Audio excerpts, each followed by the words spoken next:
What is left of the rear section of the general cargo ship Wakashio is still lodged on the reef off the tropical island of Mauritius. Salvage operations began in February 2021, but have been abandoned due to bad weather. The wreck of this Japanese cargo ship will be remembered for decades as one of the greatest catastrophes ever to strike the small island nation. A disaster made worse by poor management by the authorities. On the 6th of August, the worst happened. Oil was poured into our lagoon. Heavy fuel oil. And it spread all over the coastline, onto the beach, onto the waterfront, all the way up north to a place called Rivière des Créoles. We tend to say that the ocean, the sea, is in our DNA, us as Mauritians, because when we were on the waterfront, there were a lot of people that came and poured tears when they saw the oil that were into the sea, and that somehow translates the deep relationship that we Mauritians we have with our sea. There are strict laws, which regulate oil spillage, and Mauritius was supposed to ratify the convention in 2016, protecting all the states against oil spillage, but Mauritius did not. Had Mauritius done that in 2016, we could have claimed a minimum of $60 million. Not only did the Wakashio wreck lead to a devastating oil spill in one of the island's natural reserves, but it also set in motion a protest movement that rocked the nation. This is the story of the Wakashio disaster.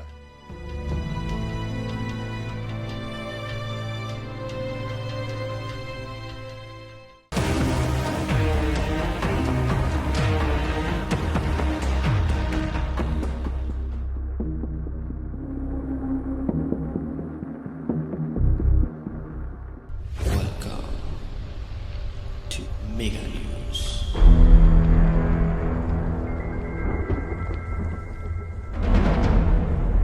Diving into history was myself, Pravish Jogi, And the Mega News team.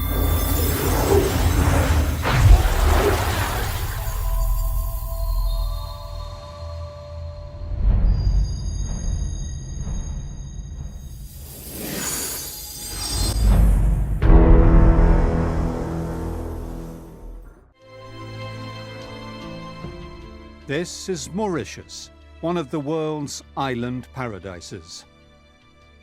With its central volcano and fertile plains, for centuries it produced sugar and textiles for the world. With a population of just 1.3 million, it is known as the Pearl of the Indian Ocean, as it sits astride the routes from Africa to the Orient. The MV Wakashio, operated by Mitsui OSK, and owned by the Okio Maritime Corporation, left Singapore on the 17th of July 2020. The 300-meter-long ship was on its way to Brazil. Its original plan was to sail north of the island, but the captain decided instead to head south.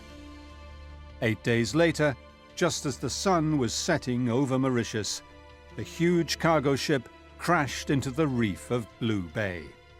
Well, everybody said that there was a birthday on that ship, and according to information I've got from some confirmed sources, effectively there was one birthday celebrated on board the ship.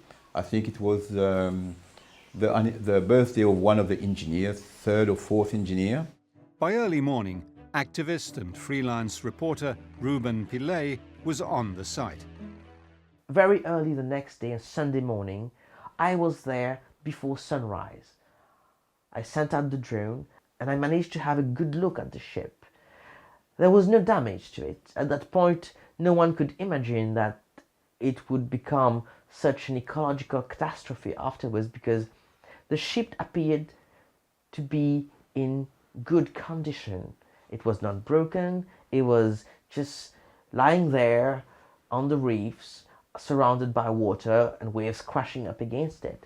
It was actually a beautiful sight to behold. The ship had literally rammed up on the reef, but the heavy swell was to dislodge it and move it again. What happened remains the subject of speculation. Was there a party on board that distracted the crew?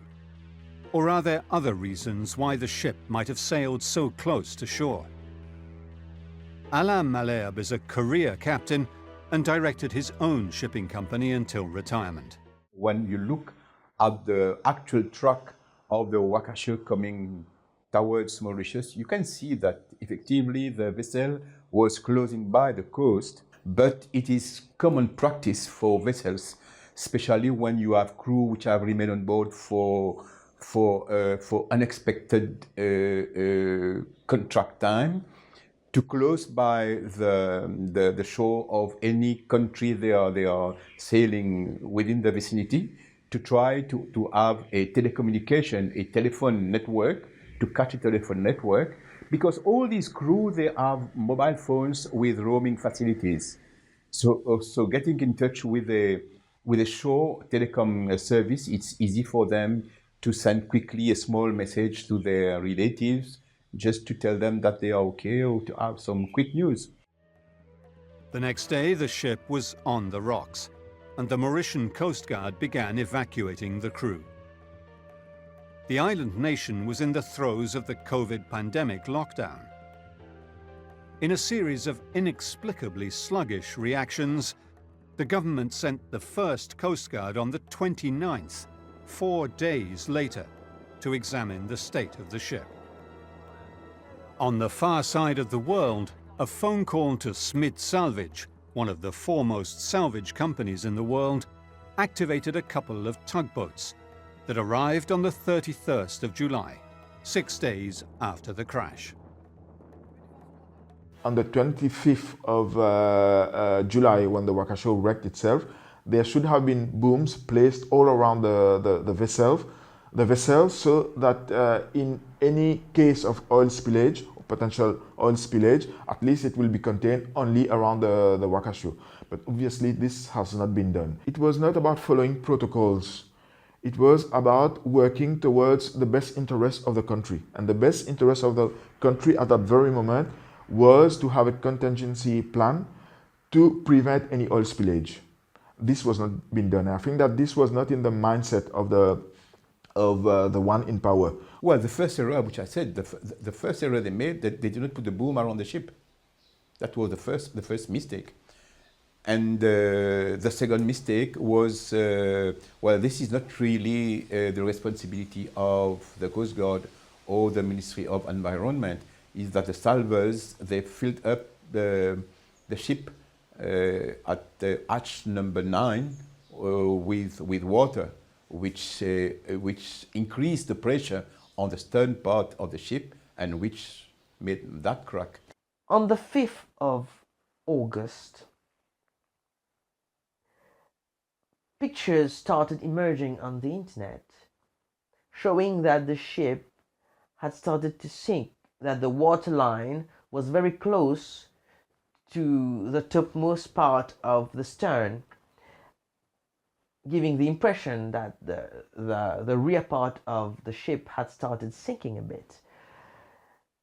And the Minister of Fisheries came and said that the pictures had been manipulated, that they were fake, and that the situation was under control. The constant rolling of the waves and twisting of the hull began ripping open a crack along the deck and then down the hull itself. In these still images taken on the 6th of August, 12 days after the grounding, we see the crack in the hull from which the first oil slicks are beginning to leak. We were kind of following what was happening in Maibo and Pointe from the 25th of July itself, when the Wakashio wrecked on the reef there. And we had news, I would say, mostly around the probably the 4th of August 2020, that the possibility of an oil spillage was imminent. And on the 6th, when unfortunately this happened during the day, so we consulted different comrades from our political party. And at some point, David Sauvage, one of the member of our committee of the party, he came up with the idea of the booms confection. So he said that we needed to act now at that very moment, because we felt that the government was not acting in the best interests of the ecosystem there, in the best interest of the people, in the best interest of the country itself, for some reason. Now, we need to understand the situation at that time of the people living there. Our nation is largely dependent on tourism to survive. The people living in the coastal regions, they are fishermen, they live from tourism. If they are not fishermen, they are boat operators, they are tour operators, they work in the tourism sector. The people of Mauritius rallied to the call to save their beaches and put extraordinary inventiveness into action. Irrespective of our religion, irrespective of our faiths, irrespective of our color of skin, irrespective of our of the job that we do, of our positions, everybody all around the island came together and worked together, and we started to make booms.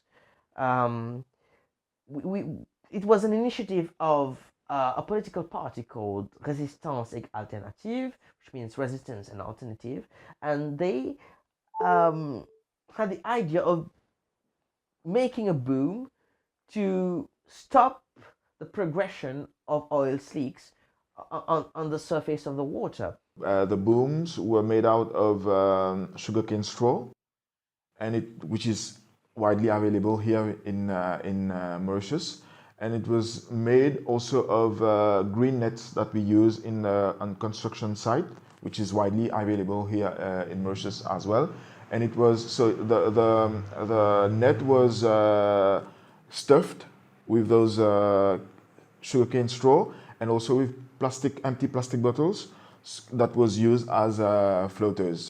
So the entire Mauritian nation came together, and in several places, everywhere there was sugarcane fields, people were picking up the dried leaves, and people were starting to make booms, and trucks were used to take the booms from those locations all the way down to the southeastern coast, and people were installing it on the side on the coast, along the entire coastline. And other volunteers got into suits and went down right into that oil and started scraping the oil out and putting them into drums. And we were working together. Hundreds and hundreds of meters of this natural, protective and low-cost material were deployed up and down the lagoon. We started the first boom confection on the Maibo waterfront. It was around midnight, and we ended, it was I would say maybe 3:30 in the morning of the 7th of August 2020. And we tested the first prototype. It was around 4 a.m. and 3 comrades from Maibo that joined us in this journey. So they entered the cold water at 4 a.m. and we placed the first boom, and surprisingly it worked very well, in the sense that well, the first thing, it floated. The second thing, it also contained the oil that was in the water. And the third thing that we saw, it also kind of retained the oil that came in. However, anger was growing in the local population. The government, that did nothing to prevent this in the first place, they didn't see things the same way as we did. And they started calling us insignifiants. in our local language, this means insignificant. And people started getting very angry at the way that the government handled this situation, because for 12 days they did not do anything. What we organized was not only we organized from the waterfront, but the booms were placed at different places. And the interesting things is we work with people, drones operators like you, and who helped us to map the different sea current so that we are more efficient in the placement of the booms. The police intervened, and the Environment Minister defined the protesting locals as a nuisance. Little did they know that the Coast Guard had professional equipment lying in a warehouse in Port Louis, the capital city, on the other side of the island. As the local population mobilized, tensions with the government grew, and the police became increasingly repressive. The environmental catastrophe was made worse by the location of the wreck. Here, just off Pointe is a unique nature reserve, famed the world over for its marine flora and fauna. The location of the grounding is close to two internationally protected sites. One for wetlands, especially mangrove forests, and a small coral atoll that had been set aside from human interference for the recovery of endemic species of Mauritius's rich and rare biodiversity. These images from the Sentinel-2 satellite show the different consistencies of the oil, from very thick in blue to light in yellow. The oil tested showed it was very low sulfur fuel oil. So IMO, International Maritime Organization, with all the petrol suppliers, I think it was back in 2000, I think, they started to work on a new product, and then they agreed on the product which was manufactured, a special product called the VSLO, very low sulfur fuel oil. What happened effectively with the Wakashio, when she loaded that product in Singapore, the master, this is the current language, the captain of the ship was informed that there could be some risk of the engine running out of control, or even risk of explosion in the main engine. The fuel loaded aboard the Wakashio seems to have played a key role in the ship's engines stopping just at the wrong moment. When the Wakashio left the Malacca Strait and turned into a southerly direction on the route to go to Brazil, that was the initial route of Wakashio. On the 17th of July, the Wakashio had a first engine failure. In the meantime, the product was being analyzed both by the suppliers and by the owners of the ship. And when the owners received the actual result coming from the laboratory saying that effectively the product was of a very bad quality, that was on the 23rd of July. So he sent a mail to the ship informing the master to double up precaution, to double up surveillance on the main engine, because that product was very bad, and the ship herself and the crew, of course, were in danger because anything could happen.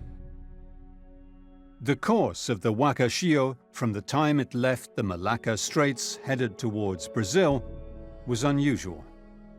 Sailing further southwards, the ship made a turn to the right just as the master received news of the poor quality of the fuel it was burning.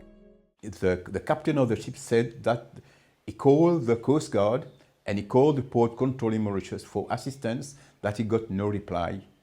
And as from that moment, the engine were not running anymore, except the generators which were producing electricity, but the main engine driving the vessel was completely out of order. The new course headed straight towards the Mauritius town of Maibor, but no one seemed to notice. The station at Pointe du Diable, I think we were talking of station at Pointe du Diable, they are all equipped with a radar, the conventional radar, and with the AIS as well. So if he sees a dot on the radar which he cannot guess what it is, if he looks at his screen of AIS, he will immediately see which ship it is, what's the direction of the ship, what's the speed of the ship, and where the ship is exactly, longitude, latitude, and the distance from the shore. Had the course not been changed again, just 2 hours before the crash, the disaster would have been much worse, with the ship breaking through the narrow reef. Having been again in that industry for quite a long time, I've been sailing quite a long time on ships, on very long sea passages.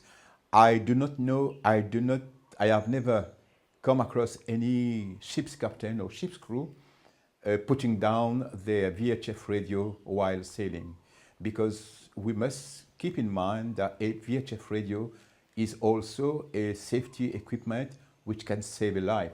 So no mariner will sail with a VHF radio with the volume down, as the police said, or with the VHF radio off. This is impossible.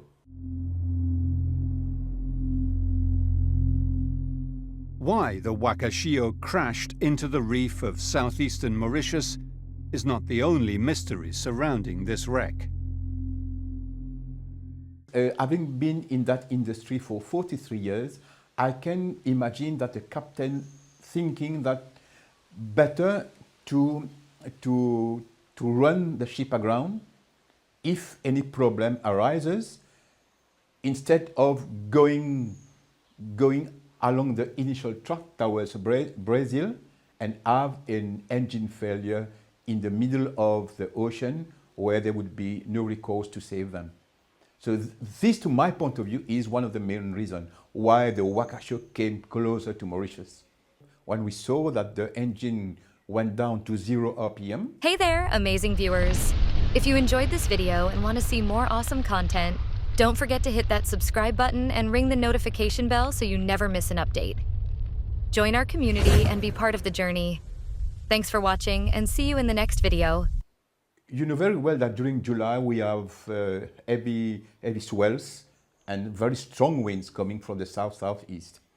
So that current and that wind has been pushing up the vessel towards the reef. So it is not an intentional grounding.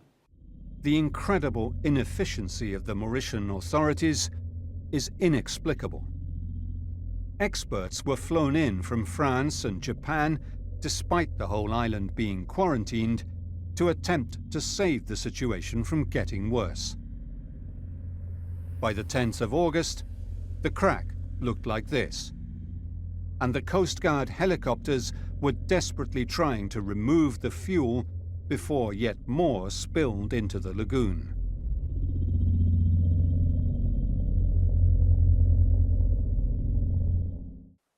People were at a loss. We didn't understand why there was this ship there, and at the same time was revealed to us by a member of parliament.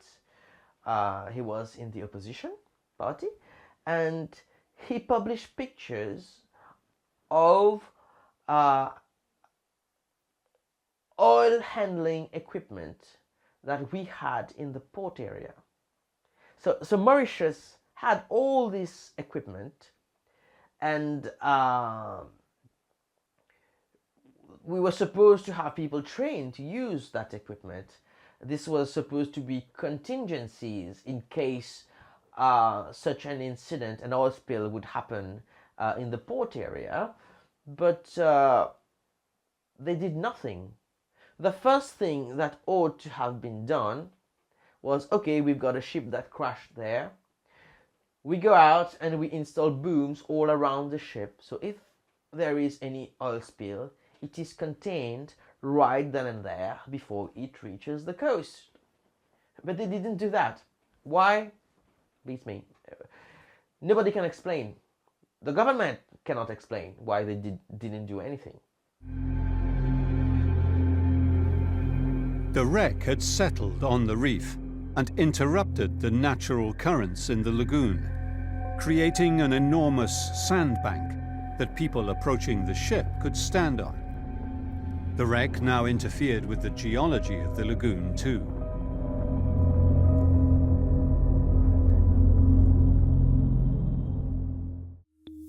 By the 15th of August, just 3 weeks after the crash, the 250-metre-long bow section of the ship had broken off completely.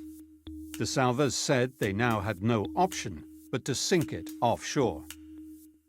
The government announced that it would be scuttled out to the southeast of the island. But before this could happen, it had to be sanitized. The credibility of the government was sinking too, but rather than engage with the people, a climate of fear began growing after acts of repression.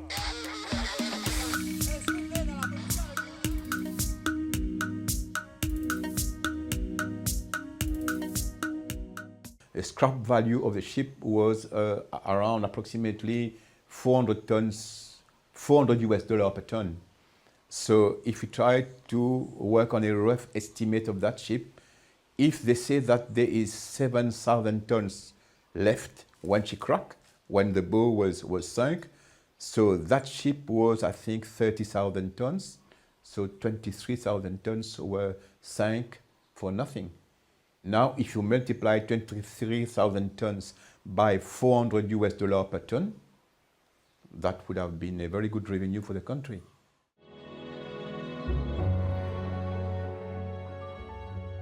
Amid protests by local environmentalists and in utmost secrecy, the bow section of the ship was towed out to sea on the 24th of August. In the amazing satellite analysis made by the AI company Windward, we see how the salvors changed their mind as to where the bow section should be sunk.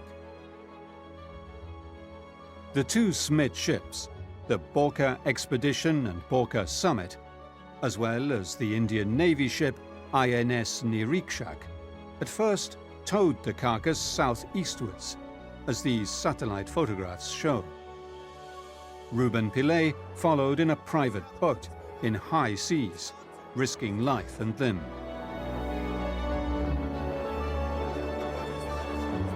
We went out to the heavy seas, several kilometers out of the island.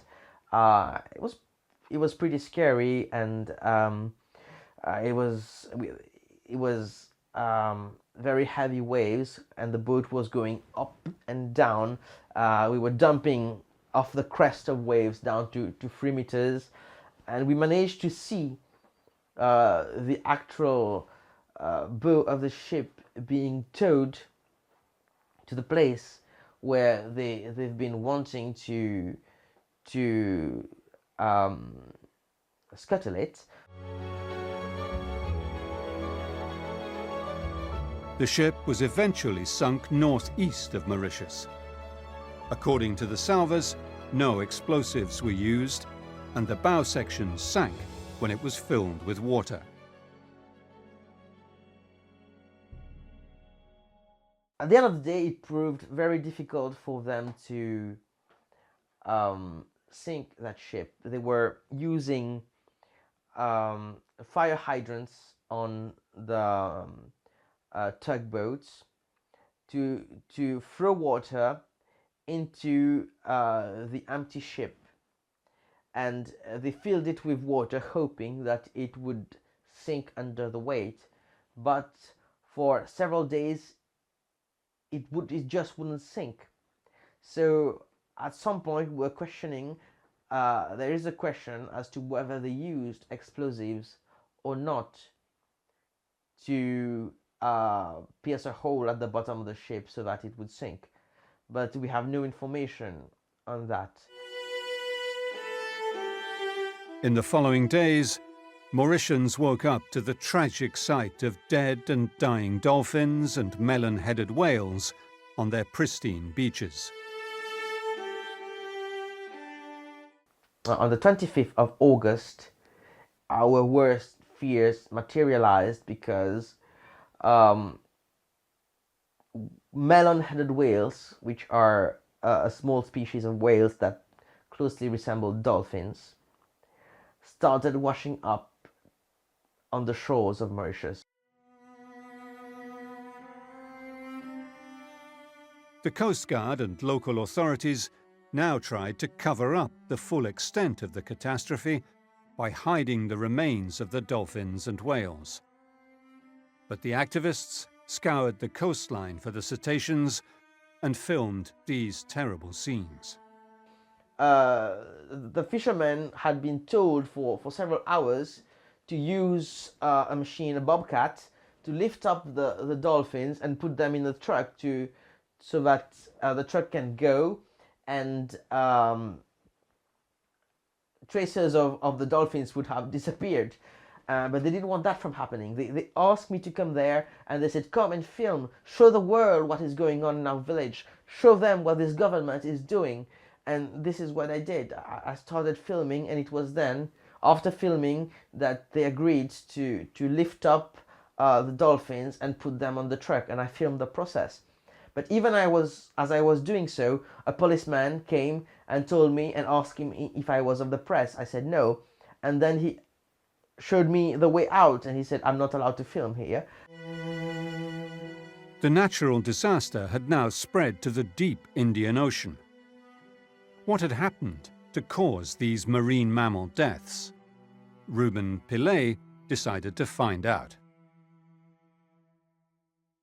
And then later that day, we took a boat and we went into the sea near the reefs, where we had heard the Coast Guard were trying to push the dolphins, the melon-headed whales, away from the coast. And we saw a pod of whales, melon-headed whales. They are small whales, maybe 200 of them, all of them behaving very erratically. We saw a baby dolphin dead in the water. We met another team of fishermen in a boat, and they said that this one had just died. So what we did at this point, we picked up the body and we put it into the boat. Once the dead baby whale was collected, the activists continued their search for answers in the lagoon. I wanted to find out what had happened to that baby whom we named Baby Brody. And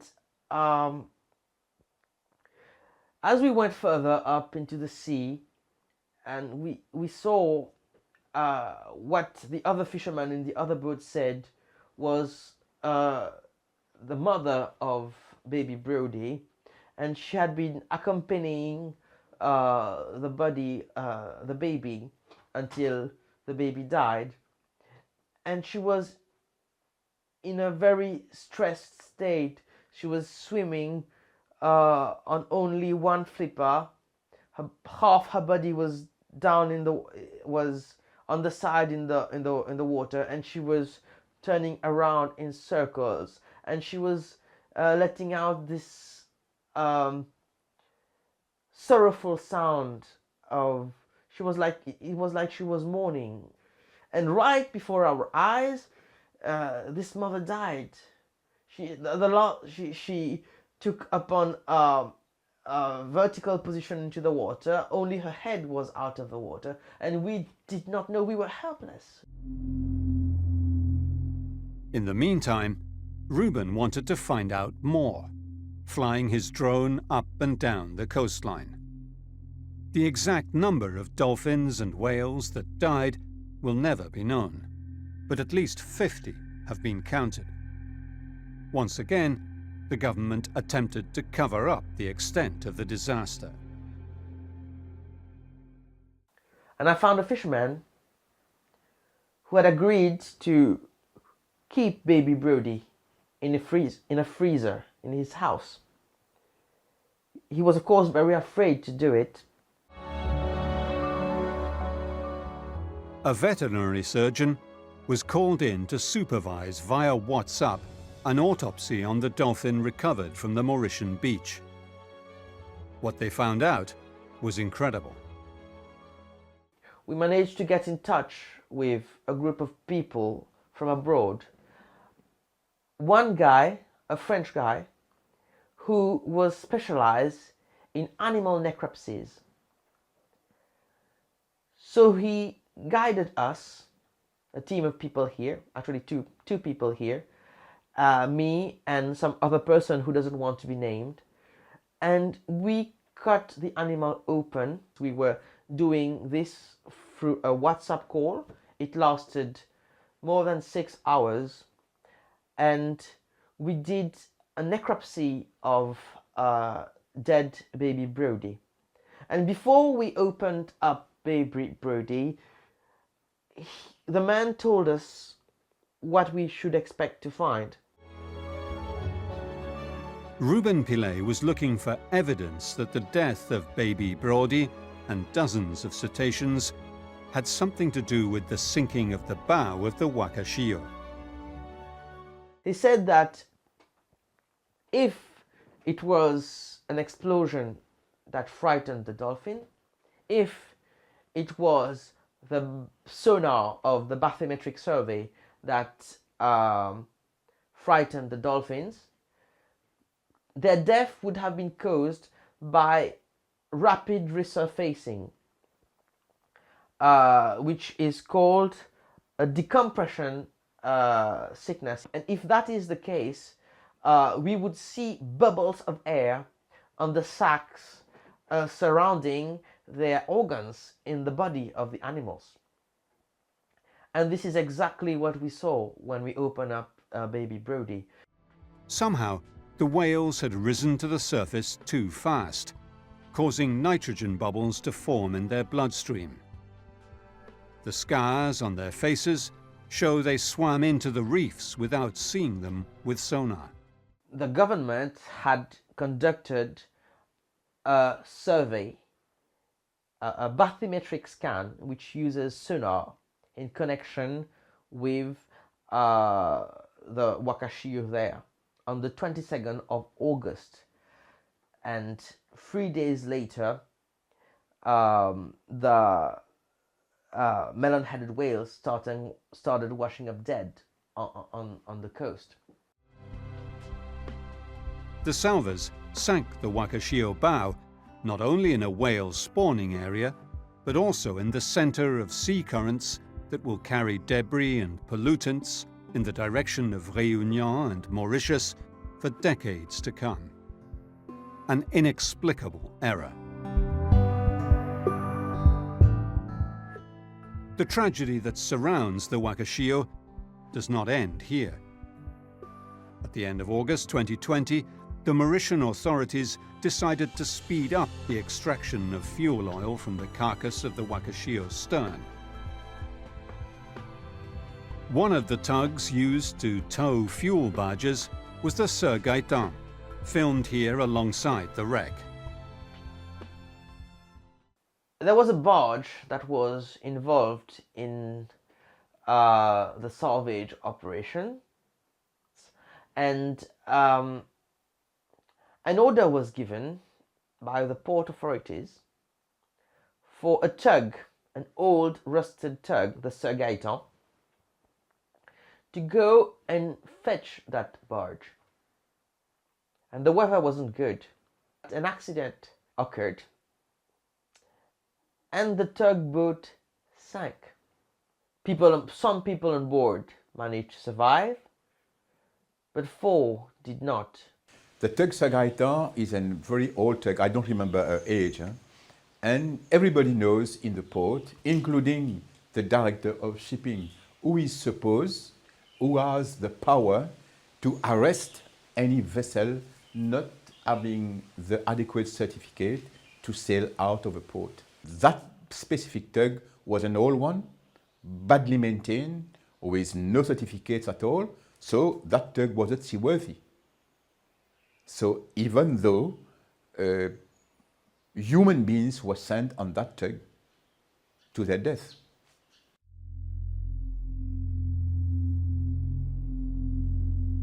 It seems from these images recovered by the divers who filmed during the underwater removal of the ship's fuel that the barge crashed into the tugboat, slicing a hole in the hull below the waterline and possibly throwing the crew members overboard. It was a national tragedy. Divers were sent down there to find out what happened and to recover evidence. And pictures were posted on the Indian Navy page. It was upon digging into that Indian Navy page that I found those pictures of the sunken Sir Gaetan. And I managed to have a good look at the crack of the Sir Gaetan. I was able to match the picture of the crack and the actual the position of the bullets on the barge. We entered another level of engagement via what I will call the social mobilization. So the first important one after the Wakashio was on the 29th of August in the capital city of Pointe, where we have like over 100,000 of people that were on the street it was, I would call it most of an outcry of the population of Mauritius against the way that this was handled by the government. The Sir Gaetan disaster was the worst loss of life in the whole Wakashio wreck incident. 4 men lost their lives trying to save Mauritius's shoreline. And public opinion was increasingly turning against the government. In the meantime, the protests on the island were growing.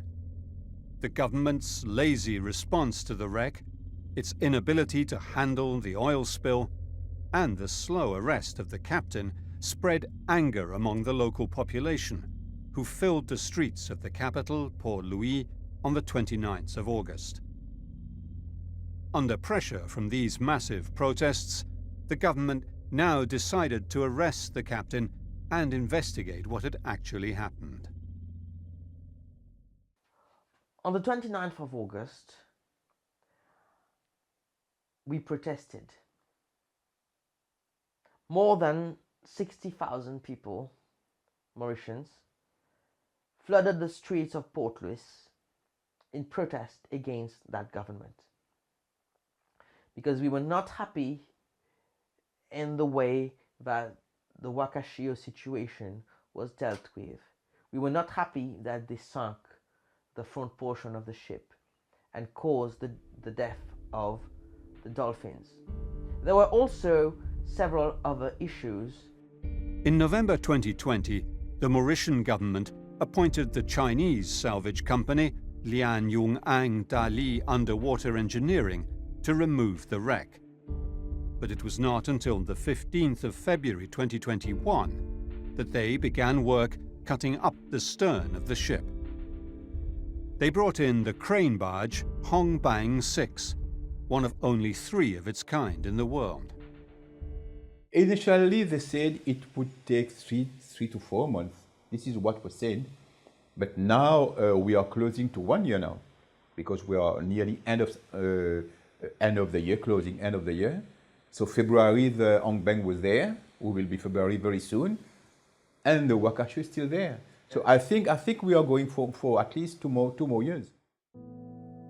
The semi-submersible barge Shin Chuan Ha traveled with the crane to collect the parts removed that were then taken all around the island to Port Louis, where they were decontaminated.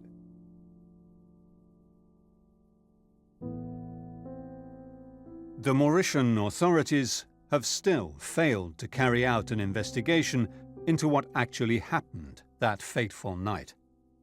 The voyage data recorder has still not been examined to explain the changes of course, and the trial of the captain and crew has only just begun. The Wakashio incident had become the symbol of something that wasn't right in this island paradise. And what actually happened that night may never be known. Too many unexplained events seem to make this into one of the most absurd shipwrecks of all time.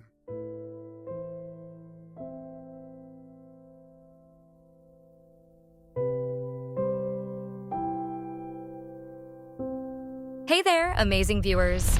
If you enjoyed this video and want to see more awesome content, don't forget to hit that subscribe button and ring the notification bell so you never miss an update. Join our community and be part of the journey. Thanks for watching, and see you in the next video.